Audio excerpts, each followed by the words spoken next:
as a new faculty member or even an experienced one, you may be wondering ways that you can seek support for your students. So Matt is going to talk with us about that. We're really grateful. Matt, thank you for being here.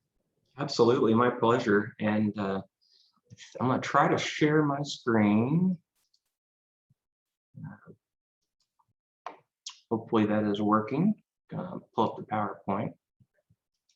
Do have a few slides just to kind of provide for some talking points, but most of the conversation will be more free flowing. So I would like to offer that if you do have a question, feel free to raise your hand, and we can take a moment to try to answer your question on the go. So do not feel like you have to wait until the end. I'd be happy to kind of stop and answer questions as we go. But I appreciate the opportunity from the TLPDC to come and speak a little bit about the Office of the Dean of Students. We do all kinds of things. So what we don't necessarily do is probably what most of our students think we do, and that's discipline. So we have an Office of Student Conduct that does report up through the Dean of Students, but that office is the primary office on campus to handle academic integrity issues and student behavioral issues that may violate our institutional policies. So a lot of students think when I might email them, or Denise might email them, or Sarah or Elizabeth, that, oh my gosh, I'm in trouble, I gotta go to the Dean of Students office. You know, kind of like the high school principal. And if you think about it, for a lot of them, if they come in from a middle school or high school, they maybe had a Dean of Students at their high school or junior high, or an assistant dean who was like an assistant principal and maybe did handle disciplinary issues. So for some of them, their orientation might be that a Dean of Students is a disciplinary authority. And actually, while I do consult and help with student conduct issues, my role is actually limited to one of being an appellate officer for student conduct and also Title IX. So that's really where I'm involved in terms of the student conduct world, is on appeal. And otherwise, we focus almost exclusively on students in need, students of concern. Usually those can be reported by either themselves, but more commonly it's a friend who's worried, a parent who's worried, a staff member or faculty member who sees a change in the student's behavior and grows concerned for them and their welfare and their well-being, and will reach out to us, and we will do what we can to assist that student. So I think that's an important orientation, though, to the office that is a bit of a misnomer, in that we really don't deal with discipline all that much. Now, we might have a student who's reported to us that there might be a disciplinary angle to it, and we will work with the Office of Student Conduct to address that part, but we will still focus on the student in crisis or the student of concern component to it. All right, there we go. So with that, I'd like to take a moment and introduce the office staff. So these are the people who are likely to help with a walk-in, whether it's a staff member or faculty member to consult with us, or it's a student in crisis, or if we have a phone call about a concern. These are the people who largely will be the ones that help out with the students. So, and many of them are on the call today, so I'd like to offer them the opportunity to introduce themselves. So first up is Assistant Dean of Students and Managing Director of Parent and Family Programs or Relations, Dr. Elizabeth McGill. Elizabeth, you want to introduce yourself, please? Sure. Well, good morning, and thank you all for spending some time with us this morning. Hopefully, what you'll take out of today, or how the Office of the Dean of Students can support you as a faculty member, but also some of the resources that we can help provide students. Each of us, I would say, has an area of specialty, and so later on, I think I'll talk about my role with working with graduate students, because sometimes the processes with graduate students look a little bit different than undergraduate students. And then also those students who maybe are presenting with financial needs or just meeting basic needs and getting them connected to those right resources. So I look forward to sharing that with you later. Thank you, Elizabeth.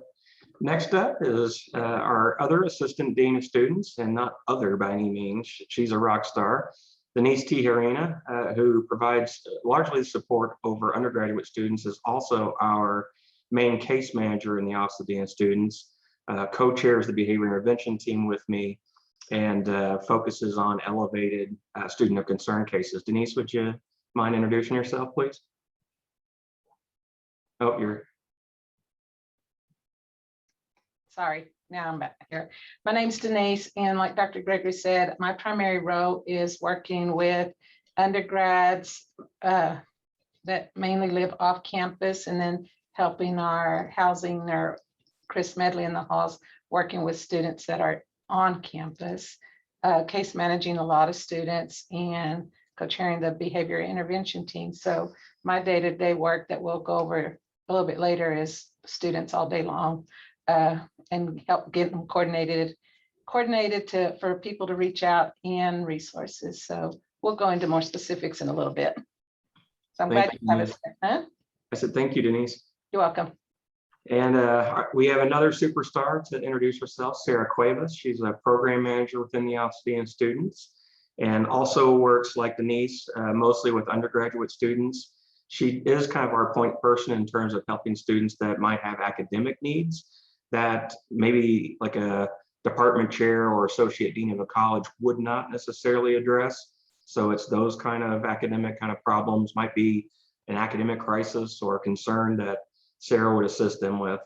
Sometimes she works in concert with a faculty member, department chair, or associate dean to be able to address those. But that is one area of her focus. And then she also helps with students of concern, and then even students who might be in a transitional period, like might be considering withdrawal from TTU because of some kind of challenge either here or at home. So Sarah, would you like to introduce yourself? Good morning. Thank you for being here with us this morning. So as Dr. Gregory said, I primarily work with students in undergraduate to help them understand, despite whatever situation they're encountering this semester, helping them understand how to navigate those academic options and kind of what the impact might be, as well as connecting them to support resources, because we have a big campus and we have a lot that they can get connected with. And so helping them make those connections, and as well as assisting Denise and Dr. Massengale, as well as Dr. Gregory, with the student of concern needs. I also oversee our social media and all of our marketing and our outreach efforts. So across the board, like he said, we offer support in many ways, and we'll get into that soon. Thank you, Sarah. So that may leave, what do I do then as the dean of students? Which probably is a good question, because I do all kinds of things. My other title is Associate Vice Provost, which positions me to work very closely with our Vice Provost for Student Affairs, Dr. Kathy Duran. I do a lot of work and projects for her. She and I will oftentimes be involved with some higher level student concerns that might also involve the Provost's office or the President's office or General Counsel. So we will come in on some of those type of concerns. As I said earlier, I co-chair the behavior intervention team with Denise. And part of my function on that team is leading our efforts to assess threats on campus. So if we have a student who may pose an imminent threat to self or others, that is, we have some trained staff members here at Texas Tech that are trained on the, I like to call it the art of threat assessment, where we will connect with that student and ask a series of questions designed to identify cues that might add up and identify some level of risk, which could be low to no risk, could be medium risk, or could be elevated risk.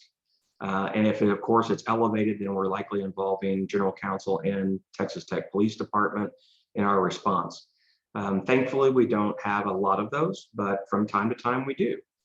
In the social media world, there could be a comment where maybe the students set out of frustration, like, oh, I'm just going to kill myself, but they don't really mean they're going to kill themselves. But we would prefer to err on the side of safety and check that out thoroughly, as opposed to saying, well, I'm sure that student didn't mean that. So we will reach out and contact the student, talk about that comment, what they meant, what were they saying, what kind of challenges are they facing right now? Are they connected with support and resources on campus? And if they're not, we'll get them connected.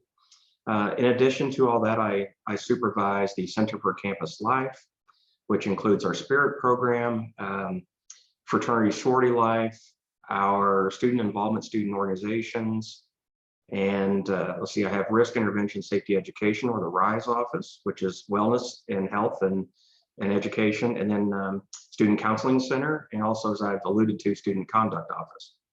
So all those keep me busy, but I am, and I always say that I am honored to serve in this position as the Dean of Students. And even though some days I go home and I'm surprised I still have hair because I haven't pulled it out, it's overall a wonderful job to have. So with that, we'll kind of dive into some of our areas that we'll cover, and I might ask my colleagues to chime in a little bit on more of these. So I'll start with the threatening behavior. I'll kind of highlight some of the ones that I do, and I'll likely ask some of my colleagues to focus in on some of the ones that they do. The threatening behavior, as I already alluded to, from time to time, we will get a report that a member of our community or someone outside of our community feels threatened. Sometimes this comes from the faculty. So it could have been a situation that happened in class. And as you see in kind of the top left, there's classroom and other behavioral issues. I want to give a little bit of a shout out to Alec Cattell in the TLPDC. Alec and I and Joanna Green, our conduct officer or conduct director, will be working on a presentation that we're going to be offering through TLPDC on classroom management and handling behaviors in the classroom. So I want to highlight that a little bit, but I do offer regular coaching to faculty members or instructors, TAs, who seem to be having some kind of problem with behavioral issues presented in the classroom. Some of them may be threatening in nature or be perceived as threatening in nature. So ultimately, with the other staff who are trained in threat assessments, which is Dr. Viator of our counseling center, Lieutenant Chris Patterson of Texas Tech Police, and then Joanna Green, our managing director for student conduct, the four of us will look at and analyze any type of perceived threat. And we usually do that from a couple barometers. Is it imminent? Meaning, would a reasonable person conclude that this is likely, very likely to happen? Does the person fear for their safety because it's very likely to happen? Has there been a clear communication or intent that identifies a specific individual or individuals? Is there a time or place that has been identified? Is there a means that has been identified of how they intend to cause harm to someone else? And the more indicators that I just shared we get, the more elevated the risk might be, and the more quick and comprehensive the intervention might need to be. We work closely with our behavior intervention team, and we'll report back to the behavior intervention team the results of any threat assessments we do. The threat assessments feel very much like a counseling appointment, where we do dive deep into personal questions to include family history, personal history, medication, aggression, any recent grief or loss.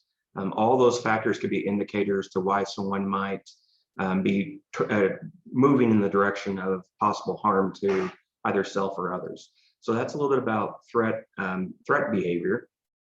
We do have a policy that we recently adopted and instituted and system-wide to address threats. So we do have a mechanism to our approach of how we do that. We get a lot of students in distress. Right now, we are seeing unprecedented, I would say, I feel comfortable saying that term, students that are presenting with mental health challenges. A lot of them cannot help it. A lot of them may have had pre-existing conditions. They may have been on individual treatment plans. They may have been on medication ever since junior high, middle school, early high school, and they still require treatment. They still require medications to be able to handle the rigors of college life. And that is completely normal, completely okay. And we do try to work with that student to normalize what they might be experiencing or challenges that they might have, make sure they're connected here. Some students may have a primary care provider or a therapist back home, but think, well, I'm just going to try college and see if I can do it on my own, and then realize after getting here that they do need assistance and need to get connected with our counseling center or our marriage and family therapy clinic or our psych clinic. So we do spend a lot of time on issues of mental health. Sarah has gotten trained and offers sessions on mental health first aid. and I can offer her to talk a little bit about that, at some point. But there's plenty of services that we have tried to build as a part of our program within the Austin students around the topic of mental health. Most of what we do, I would label it as students of concern or in crisis.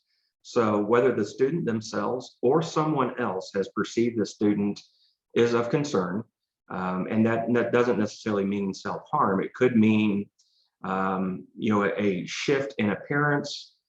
It could be a shift in attitude. It could be normally an A student who now is getting D's and F's. There could be all kinds of things that might be an indicator for a faculty member or a staff member to all of a sudden have concern about a student. It could be concerning communication.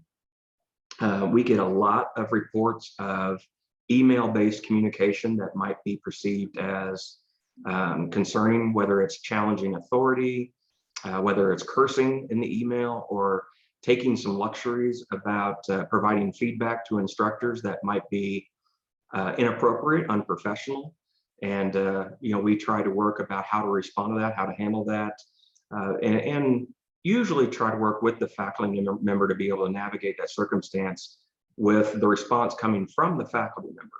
And part of the reality of why we do that is they don't know me. They already have a relationship with the faculty member, but they don't know us. They don't know Elizabeth. They don't know Denise or Sarah, but they know their faculty member. So it actually has more weight coming from the faculty member to address the concern, especially with the faculty member having control over his or her expectations of the course, his or her class management and expectations of how the class should function and operate. Those are squarely within the purview of the faculty member. So we find value in that conversation coming from the faculty member. At times, though, I'll have a faculty member or a TA or instructor who says, I just don't feel comfortable having a conversation with the student.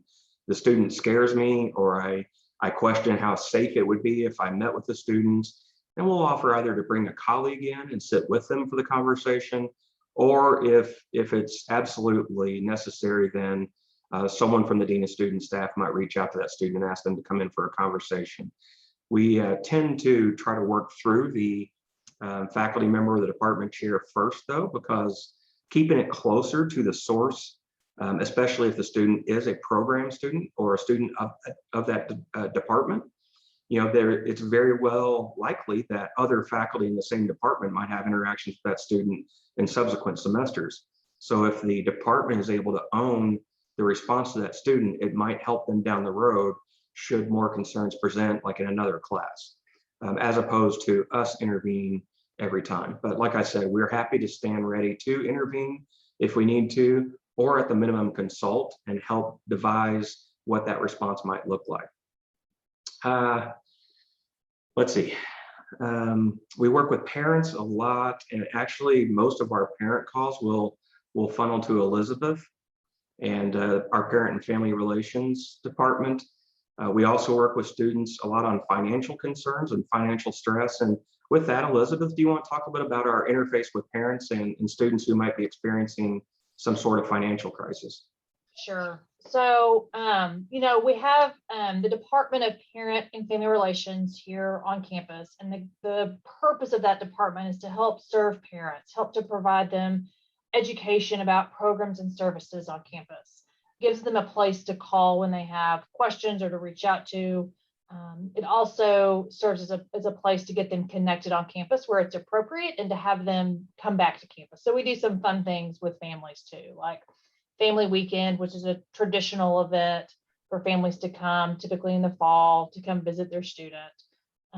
So we try to prepare them for what that transition looks like through outreach during the summer with orientation, working with admissions on when they're recruiting students to campus.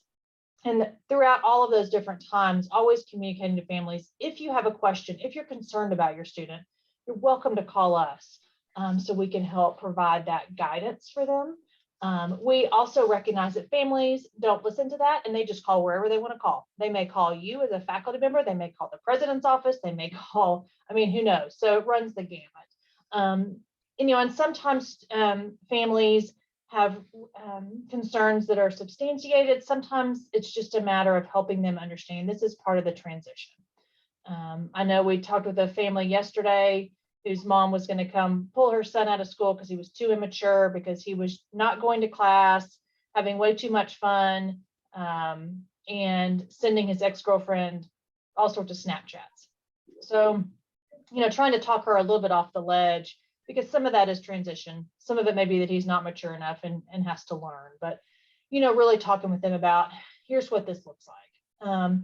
Sometimes those situations with families and their students are much more difficult. And so collaborating with the Dean of Students office and getting those students and families connected, if it's mental health concerns, if there's a long-term illness, something that's significant happened, and making sure that that family knows that we'll help their student in whatever way we can. So that's the parent piece. We're always happy to talk to them. You're always welcome to send us over or send them over to us. I think what's important to keep in mind is that they just want information. So if you can just, share some general information with them, that's always helpful. We always try to tell them, ask your student. Your student needs to do X, Y, Z. Your student has this information, to put it back on the student, because again, they need to make that transition. And sometimes that's hard for families. I know many of you may have college age students or younger children. And when you think about letting them go, that can be really hard. So families are in transition too. Also, the other area that we work with within the Office of Dean of Students would be financial crisis, or helping students who are having difficulty meeting just basic needs. So that might be they're in a position where financially they can't afford their rent anymore, or their utilities are going to be terminated. They are not eating like they need to be, and so have some food insecurities. And so we have a program called Rate or Relief. That's a good referral for students. It has a couple of facets to it that are probably the most important. One is there's a fund that can provide students financial resources. We work directly with the student, and we might pay their rent, or we might pay utility bill, or help them with textbooks. There is a process to that. We have a committee that reviews all those requests and make sure that funding is an appropriate use of funding. Sometimes there's other funding options for students, but we're a good starting place. If you have a student who says, I can't afford the textbook, I can't afford the access code, always feel free to refer them to Rate or Relief. We will help them navigate what options are out there. Sometimes students' needs go beyond what we're able to provide. And so the other piece of Rate or Relief is we've developed a network of community agencies that can also provide support to those students. So that might be connecting them with South Plains Food Bank. If they need access to long-term food needs, that's a good place to start. Maybe they need to apply for food stamps. College students are eligible for SNAP benefits or food stamps. Maybe they need resources that potentially a group like Catholic Family Charities could help them with. With Rate or Relief, our typical award is about $500 with a maximum of $1,000. And so that doesn't necessarily cover all of the expenses or all of the needs for students. So we also want to get them connected out in the community. We do have a great resource on campus for, I would say, supplemental food. So it's not meant to be a long-term option, but our Rate or Red's food pantry is another great resource for students. They have food over there that students can come pick up. There's really no questions asked. There's no financial information taken. But again, available for students. I always say, this is helpful. It might save you $20, which for a student sometimes is a lot of money. And any of these resources are available for undergraduate, graduate, domestic, or international students. That part doesn't matter. We just want to be able to help our students be successful in the classroom. So again, if you have a student or a family member that you're concerned about, or they keep calling you and won't quit, or students are, not coming to class or not doing their work or telling you they can't afford things, always feel free to refer them over. And that's one way that we can provide that support. Thank you, Elizabeth. So I always tell people when I do presentations, especially when I used to be the director of a conduct office, that being odd, weird, or strange isn't necessarily a violation of the Code of Student Conduct. We get a lot of reports of that too. Oftentimes we'll go to student conduct, and when they look at it and say, well, being creepy isn't necessarily a violation of the code. And that's a reality. If you think about our society, and if you go into HEB or Walmart or wherever, you might interact with people who you find to be odd, weird, strange, or creepy. And it's not somebody necessarily that the police would then come and arrest just because they're odd or weird or creepy. So many of those will get referred to our office. And so with that, I'm going to let Denise, who handles a lot of our odd, weird, creepy, to be able to talk a little bit about what she does, especially with students who might be exhibiting some signs of either concern regarding mental health or more higher level psychic challenge or psychological challenges, students in distress, suicidal ideation, medical transports. Denise works directly with all those good things. So Denise, if you would like to share a little about what you do on a daily basis.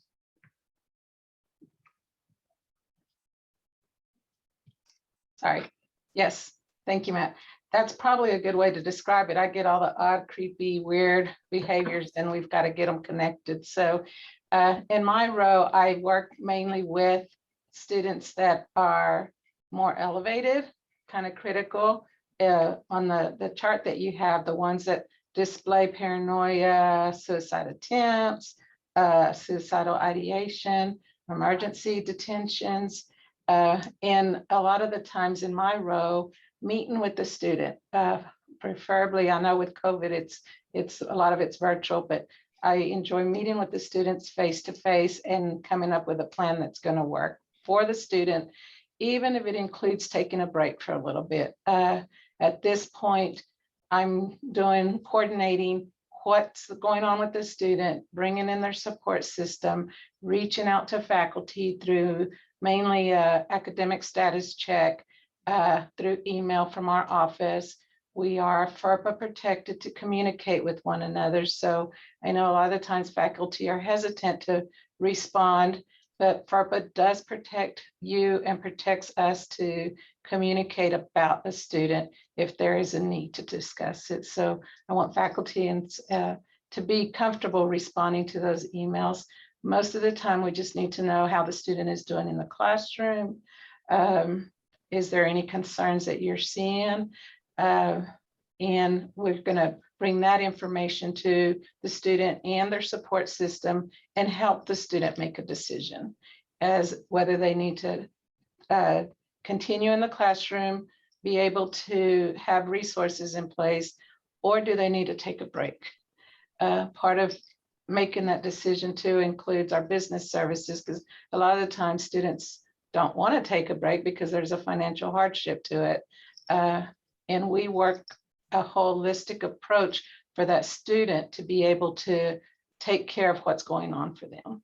So a lot of times if you hear from our office, the student is missing class or the student is hospitalized, know that we are on top of it. We are working with the student day to day. We have great connections out in the community with our hospitals, both emergency rooms, both mental health hospitals, and we are communicating to help make decisions for the student.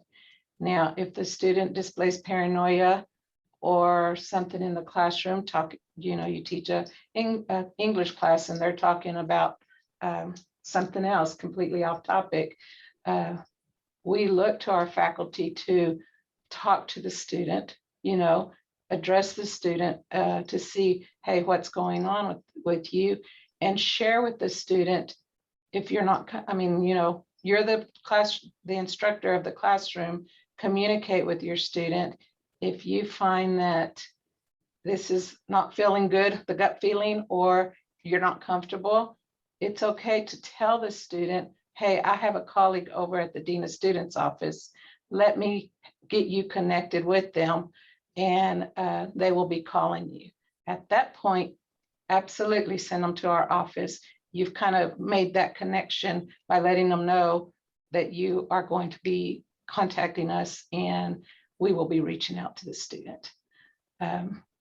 So that is how I get a lot of my reports, is faculty submissions. We get them directly from hospitals, whether it be medical or mental health, and help the student as a holistic that includes reaching out to faculty, includes reaching out to parents, includes reaching out to the business part of it, and make decisions based off of what's on the table for the student. Do y'all have any questions or about the process or academic status checks? Denise, if you could, I know one question that we get frequently is surrounding student absences. Can you talk a little bit about that, please? Yes, so there is a policy, I don't know the exact number to it, that as absence policy that's with the institution. If a student is missing a week or more, they are to connect with their dean of their college.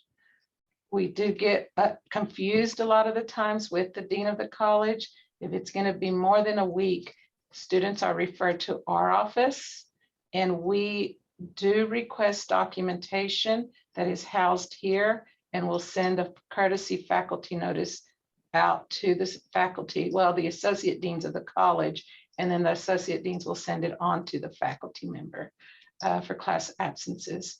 And we also get students that are in facilities that are unable to do communication themselves, and we will hear from social workers or doctors directly that identifies if the student has been hospitalized. Those might be less than a week, and we will send those absence notifications out. We also do go inform the student that they are courtesy notices, and we coach the student to read through the syllabus for class absence and the requirements there, because they know that it's a courtesy notice, and the discretion to work with the student is with the faculty member. Can I ask a quick question about the absence thing? So I am not actually new. My position just changed, but this is my third year at Tech. And I wanted to know if your office was connected to the alerts in the Starfish system in terms of, when we put in notices so that a student's success team can see, that they're not attending, or, that we haven't heard from them. So our role with the Starfish is information only. We do not post in Starfish, nor are any of the reports directly submitted to us. So we want faculty and staff to use our form, and we'll have that posted in a little bit. But to answer your question, no, we are not dependent on Starfish for our communication. So one of the reasons I ask, I teach a lot of asynchronous courses, and one of my policies that I'm very upfront with students about is if I go into most recent logins on Blackboard and you haven't logged in a week, I send you an email to check in, make sure everything's okay. And if I don't hear from you within 24 hours, then I've been putting an alert or raising a flag on the Starfish system. Would it be more appropriate to fill out a report with your office instead, or should I do both? I would recommend with the scenario you use, Starfish works for that purpose, because there's a team under the provost that get those alerts, and they will reach out to the students for the 1 week absences. Okay. I think to add a difference between that and ours, if you have talked to the student and the student expressed, that they struggle with mental health, yet they haven't been to class for a week, that would be a submit to both areas. Okay.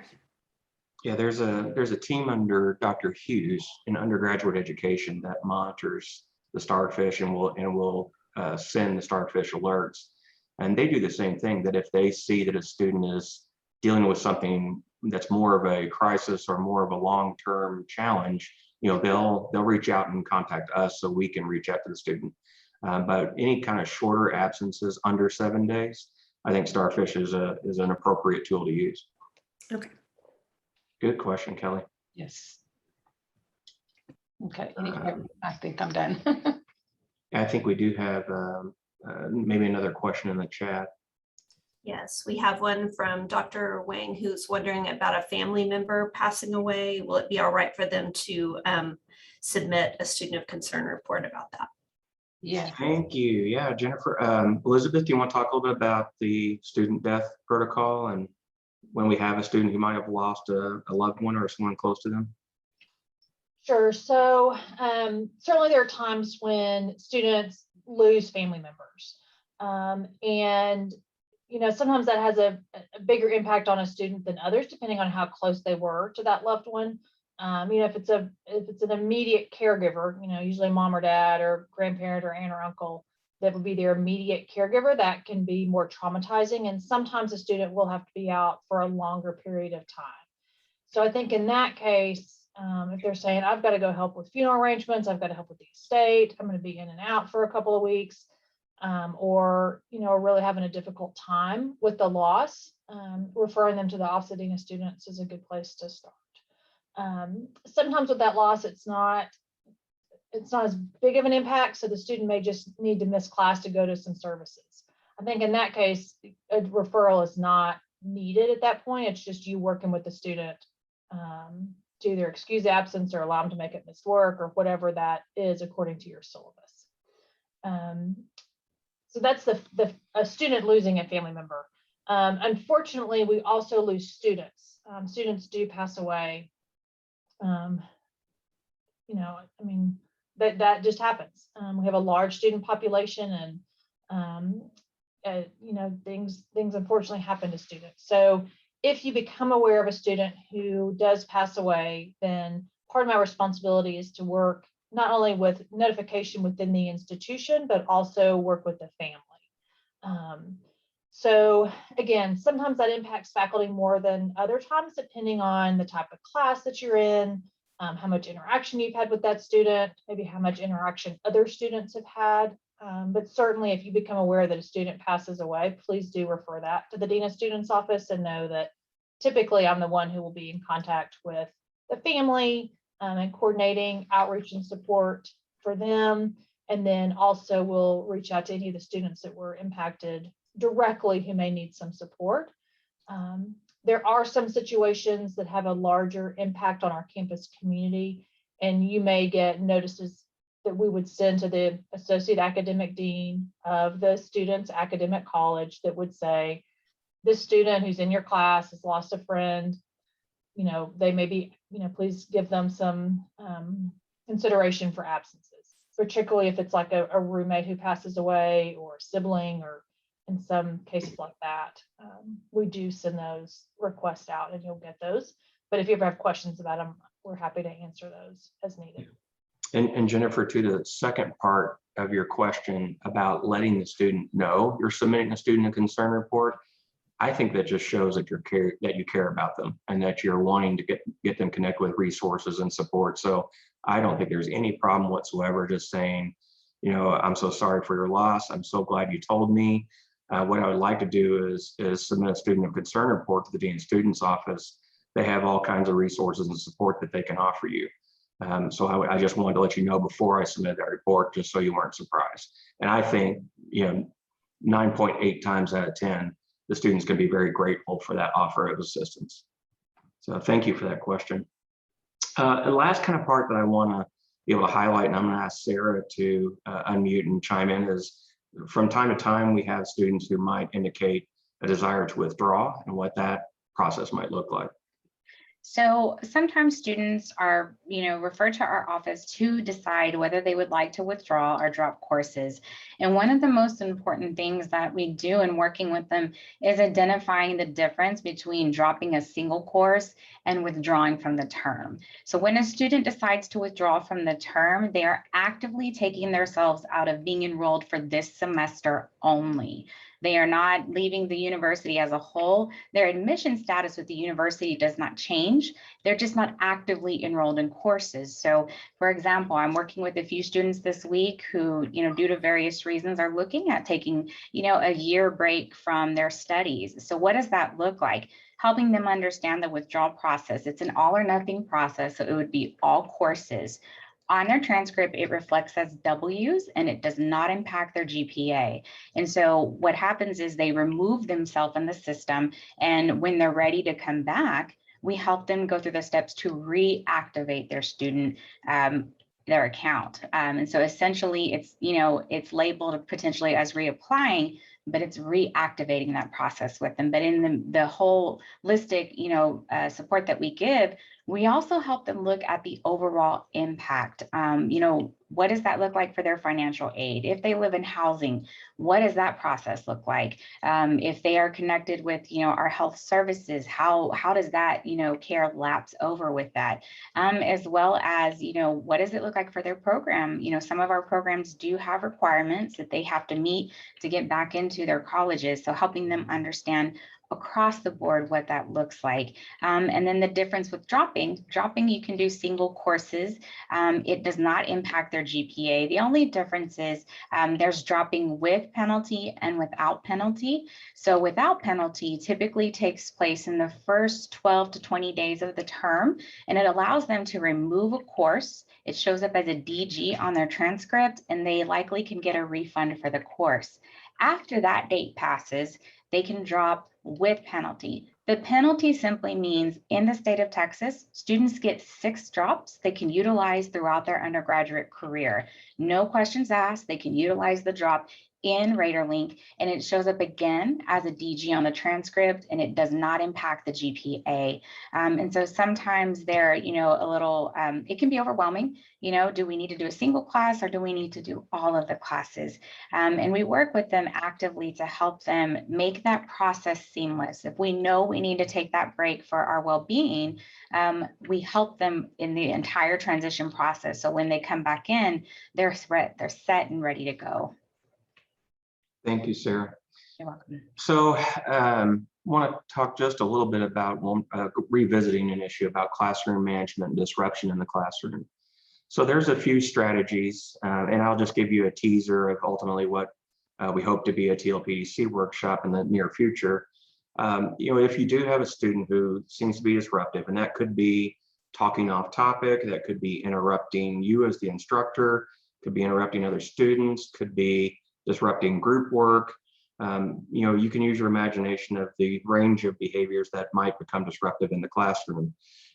First advice is try to confront it in a very calm, polite, professional way, using I statements saying, I'm noticing that you have a lot to say on this topic, and that's really interesting. What I would like to do though for a class is return back to the topic at hand. Let's continue to talk about this and be able to transition back and kind of, without calling them out for inappropriate behavior or anything, just kind of saying, very interesting, thanks for sharing that. And let's get back on this topic. I want to explore this a little bit more. And you can make that transition back. If the student is still causing disruption to the point where you're having to stop your instruction, I would recommend at that point to maybe say, I want you all to kind of pair up with the person next to you, and I want you to talk about XYZ topic for the next 5 minutes, and walk over to the student who is maybe causing some disruption. Say, hey, can you visit with me? Step out in the hallway with me, and ask them to come out in the hallway and say, I know you might be passionate about this, or I know this is important to you, what you're saying, but I do have some things that I want to make sure I cover today. I'm happy to talk with you after class, but right now, can you please work with me, and so we can get through this today and get the topics I want to have covered for today. It's important that we stay on schedule, something like that, and try to garner their cooperation and support of your effort ultimately to cover the scheduled material. If they're becoming even more disruptive than that, and those two approaches don't really work, you as the faculty member or the instructor have the ability to say, I'd like to ask you to leave class today.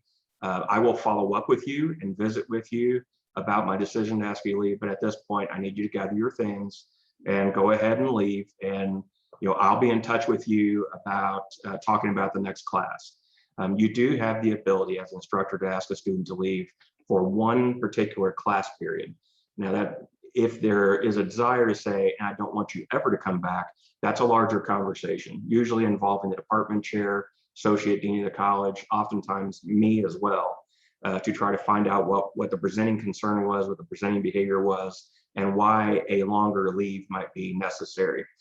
Sometimes in those circumstances, we'll consider seeing if there is another section of the course being taught at a time where the student's schedule would allow them to be in that course, and we'll visit with that instructor to see if they'd be willing to let that student come into the new section. And maybe it's just kind of chemistry, and switching sections might resolve the issue. Sometimes it's confronting the student on the behavior, which oftentimes those conversations might be the faculty member and department chair and associate dean. Sometimes someone from the academic department and me will meet with the student, and we'll talk about specifically what was problematic, what was disrupting the learning of the other students in class, and the instructor's ability to teach. Now, if it becomes even worse, where you have to cancel class as the instructor because your inability to be able to continue to cover the material scheduled for the day, that could be a conduct referral. So that is, we do have a provision in our student code of conduct that's for classroom disruption or obstruction of teaching. So if it gets to the point where you literally cannot continue because disruption is so severe that you cannot regain control of the classroom and be able to continue teaching, you can refer that to student conduct. And you can just say, look, that's enough for today. I'm going to let you all out early, and say, we'll try to reconvene and try to do this again in the next class period. And then, you're welcome to kind of follow up with the student and say, I'm referring to student conduct, or you can just refer it to student conduct, whatever you feel most comfortable. And we will have our student conduct office reach out to that student and discuss the disruption, that was to the extent that the class literally had to be paused. And we'll still pursue, is it safe to have the student to return to the class?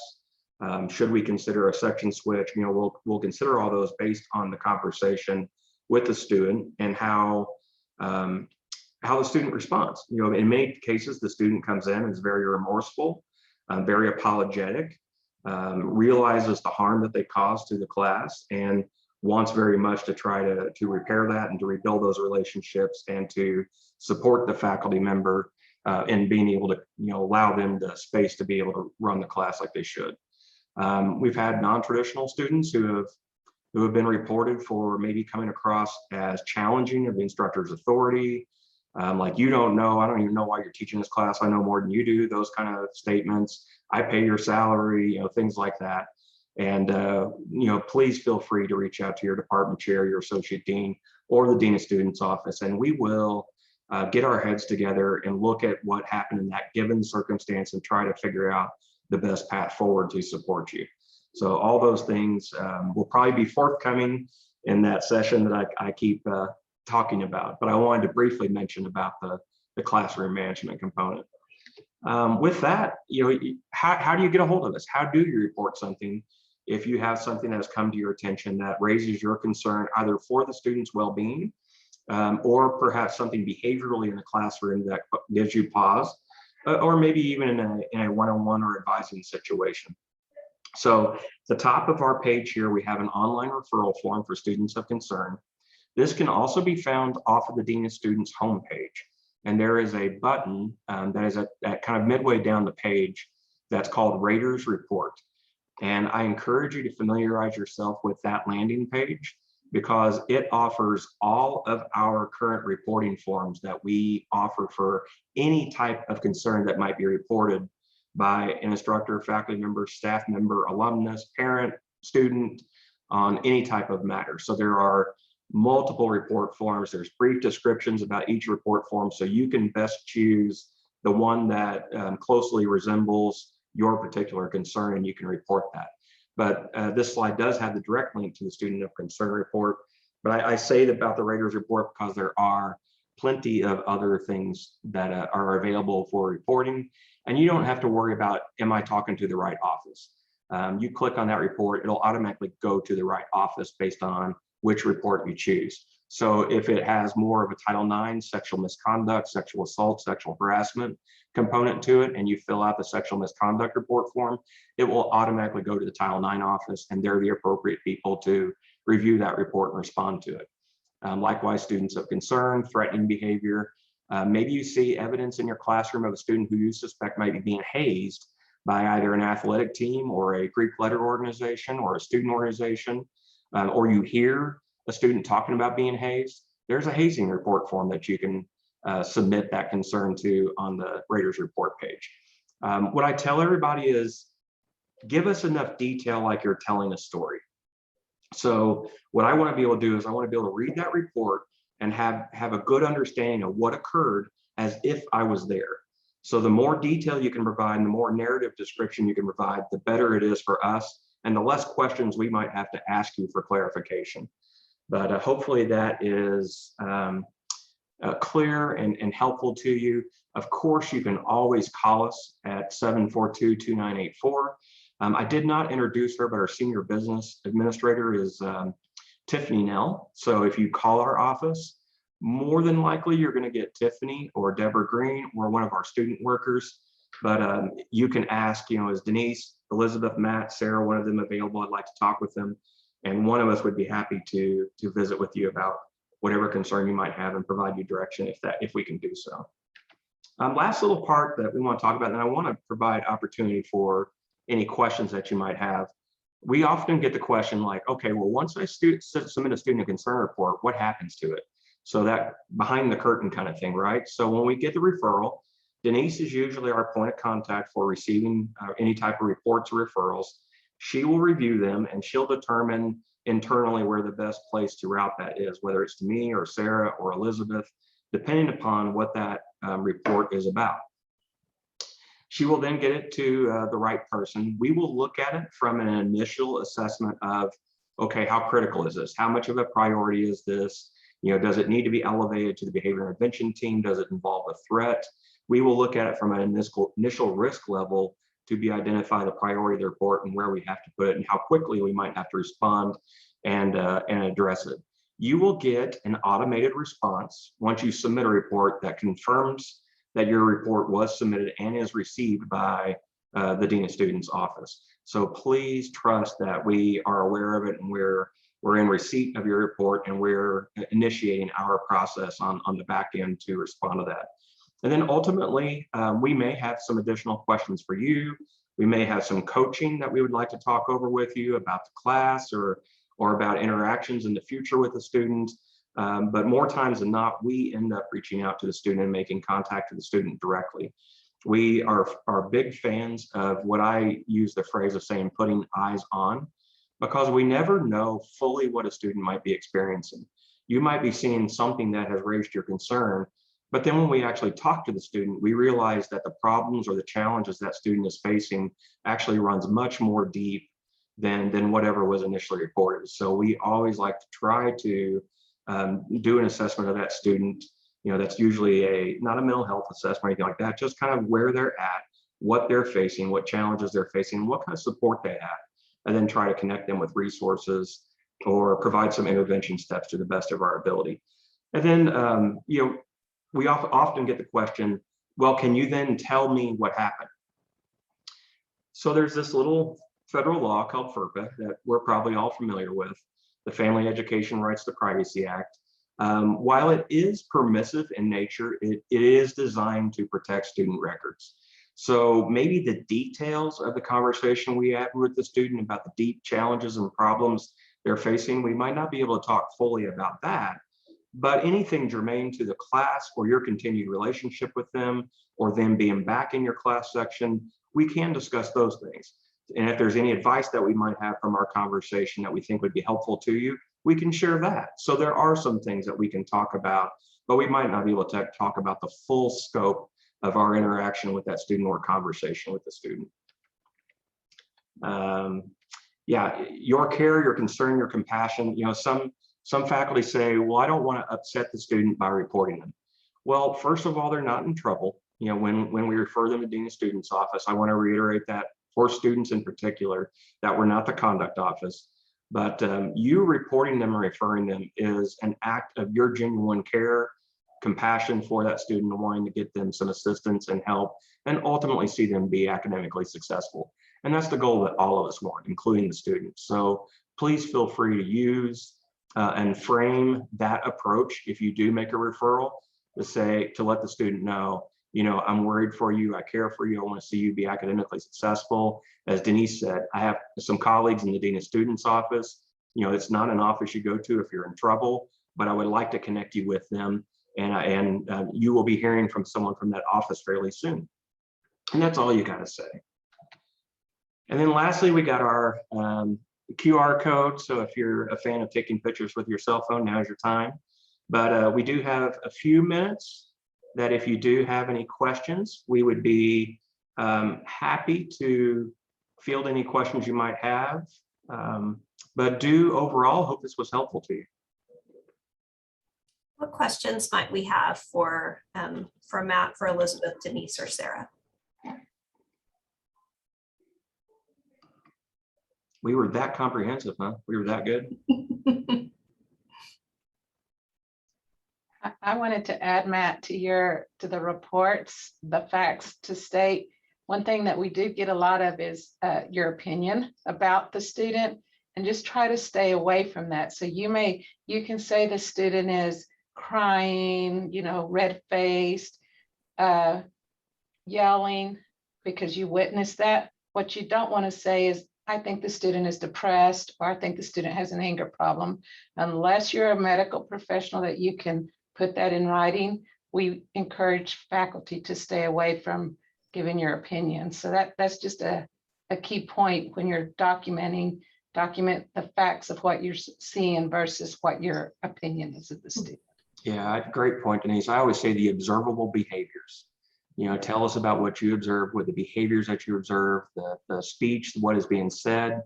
Focus more on that, on the behavior, than on what you think might be wrong with the student. And I would echo Denise, in another scenario we see is when a student is returning to school, maybe after a separation or after a event that caused concern.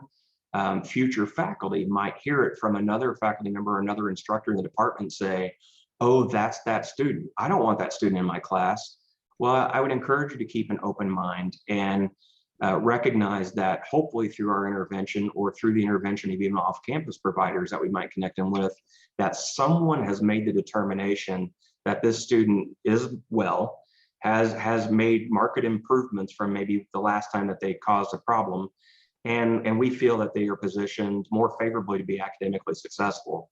So please trust that there has been some type of assessment done, whether by us or whether by their provider, their therapist, their psychologist, psychiatrist, primary care physician. Somebody has said, I think we're in a much better place, and I think they can handle college life now. So I would encourage you to, but that being said, if you do starting to see behavioral problems, report it to us. You know, that's absolutely fine to receive subsequent reports about the same student if they are showing a cause for concern.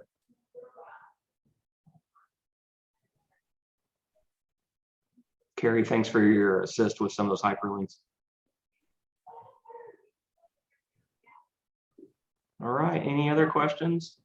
We appreciate you and your team and the work you do so much, both as an instructor on campus and also as the parent of soon to be first year student, hopefully at Texas Tech. We'll keep our fingers crossed. It's good to know that these supports are in place for our students, because we want them to be healthy and happy and successful members of our community. So thank you for the important work you do. Thank you, Mincy. Well, our pleasure to join you today. And if we can be of any assistance, please don't hesitate to call.